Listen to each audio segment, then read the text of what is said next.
उद्धव ठाकरेंना नाशिकमध्ये पुन्हा एकदा मोठा धक्का बसलाय। गिरीश महाजन यांच्या उपस्थितीमध्ये नाशिकमधील ठाकरेंचे माजी नगरसेवक आणि पदाधिकाऱ्यांनी भाजपमध्ये प्रवेश केलाय। तसंच ठाकरेंचे नवनियुक्त मामा राजवाडे देखील भाजपमध्ये प्रवेश करण्याची चर्चा आहे। मात्र त्यापूर्वीच त्यांची ठाकरेंच्या शिवसेनेतून हकालपट्टी करण्यात आली आहे। बघूया त्या संदर्भात सविस्तर।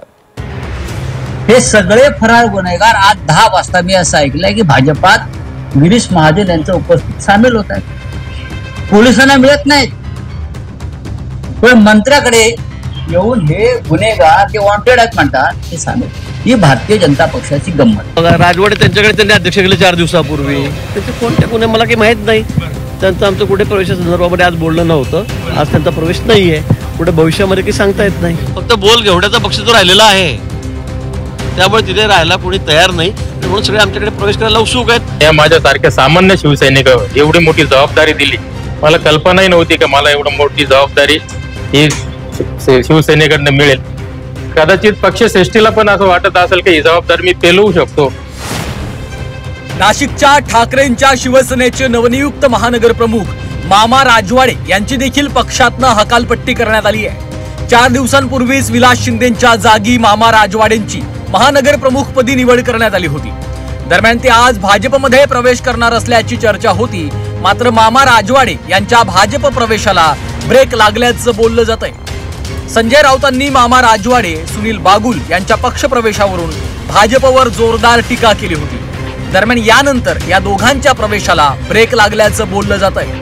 पोलिसांनी यासाठी प्रयत्न करत राहिले की यांना अँटिसिपेटरी जामीन मिळू नये, अटकपूर्व जामीन मिळू नये। आता हे फरार गुन्हेगार त्यांच्या भाजपच्या भाषेमध्ये, आमच्या भाषेत नाही, हे सगळे फरार गुन्हेगार आज 10 वाजता मी असं ऐकलंय की भाजपात गिरीश महाजन यांच्या उपस्थित सामील होत आहेत। पोलिसांना मिळत नाहीत, पण मंत्र्याकडे येऊन हे गुन्हेगार जे वॉन्टेड आहेत म्हणतात ते सामील। ही भारतीय जनता पक्षाची गंमत। मामा राजवाडे आणि सुनील बागुल यांचा पक्ष प्रवेश होणार होता, तो झाला नाही, थांबवला गेला। संजय राऊतांचं असं म्हणणं आहे की त्यांच्यावर गुन्हे दाखल आहेत म्हणून पक्षप्रवेश थांबवला। आता बघा, राजवाडे त्यांच्याकडे त्यांनी अध्यक्ष केले 4 दिवसापूर्वी। त्याचे कोणते गुन्हे मला काही माहित नाही। त्यांचं आमचं कुठे प्रवेशासंदर्भामध्ये आज बोलणं नव्हतं। आज त्यांचा प्रवेश नाहीये, पुढे भविष्यामध्ये काही सांगता येत नाही। परंतु ही चर्चा सुरू झाल्यानंतर त्या दोन्ही पदाधिकाऱ्यांची, बागुल असतील किंवा मामा राजवाडे असतील, दोघांची सुद्धा शिवसेनेने हकालपट्टी केली। आता त्यांना पर्याय काय? एका महिन्यामध्ये 4 अध्यक्ष बदलावे लागतात त्यांना। त्याच्याकडे कोणी राहायलाच तयार नाही। अध्यक्ष झाला की लगेच 5व्या दिवशी ते हकालपट्टी करतात। नाशिकात ठाकरेंच्या शिवसेनेला मोठा धक्का बसलाय। आधी सुधाकर बडगुजर, नंतर विलास शिंदे आणि आजही उद्धव ठाकरेंच्या शिवसेनेतल्या अनेक माजी नगरसेवक आणि पदाधिकाऱ्यांनी भाजपात प्रवेश केलाय। या पक्षप्रवेशाच्या कार्यक्रमावर राऊतांनी जोरदार टीकास्त्र डागलं। पहलगाम हल्ल्यामधील दहशतवाद्यांना देखील भाजपात प्रवेश देतील अशी सडकून टीका राऊतांनी केली। दरम्यान त्यांनी केलेल्या टीकेनंतर गिरीश महाजनांनी देखील जोरदार प्रत्युत्तर दिलंय।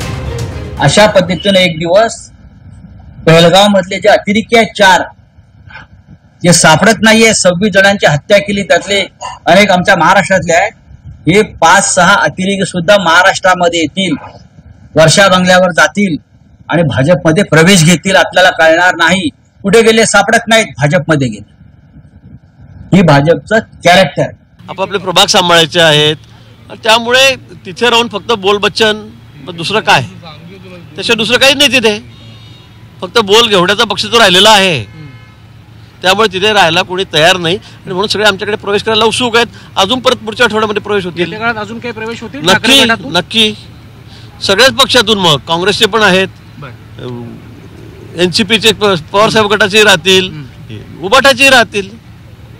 लोकांना आता मुख्य प्रवाहामध्ये यायचं आहे। ठाकरेंच्या शिवसेनेला नाशिकात भाजपकडनं मोठे धक्के दिले जात आहेत। नाशिकमधील गळती ठाकरेंना थांबवण्यात का अपयश येतंय असा सवाल आता उपस्थित होतोय।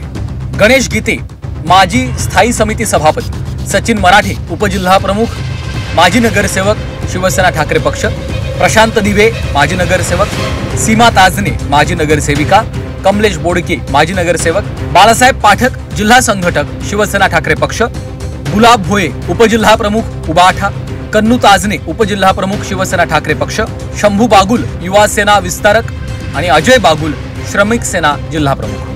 मामा राजवाडेंची महानगर प्रमुखपदी नियुक्ती केल्यानंतर त्यांनी भाजपवर निशाणा साधला होता. तसंच पक्षातील गळती थांबवू शकतो म्हणून जबाबदारी दिल्याचं राजवाडेंनी म्हटलं होतं. मात्र तेच राजवाडे ठाकरेंना सोडून भाजपात जाणार असल्याची चर्चा आहे. पक्षाची जी गळती चालू आहे आणि पक्ष श्रेष्ठीने जे उद्धव साहेब असो, आदित्य साहेब असो किंवा राऊत साहेब असो, यांनी या माझ्यासारख्या सामान्य शिवसैनिकावर एवढी मोठी जबाबदारी दिली. मला कल्पनाही नव्हती की मला एवढी मोठी जबाबदारी ही शिवसेनेकडनं मिळेल. कदाचित पक्ष श्रेष्ठीला पण असं वाटत असेल की ही जबाबदारी मी पेलवू शकतो. या गळतीला मी कुठंतरी डॅमेज लिकेज जे आहे, लिकेजेस त्याला मी कुठंतरी थांबवू शकतो. त्याच्यामुळे कदाचित माझ्यावरती 100% त्यांनी जबाबदारी दिली असेल. विधानसभा निवडणुकीनंतर ठाकरेंना मोठे धक्के बसले. त्यातच आता महानगरपालिकेच्या निवडणुकीच्या पार्श्वभूमीवर पदाधिकारी आणि माजी नगरसेवकही ठाकरेंची साथ सोडतायत. त्यामुळे पालिका निवडणुकीत ठाकरेंना याचा मोठा धक्का बसण्याची शक्यता आहे.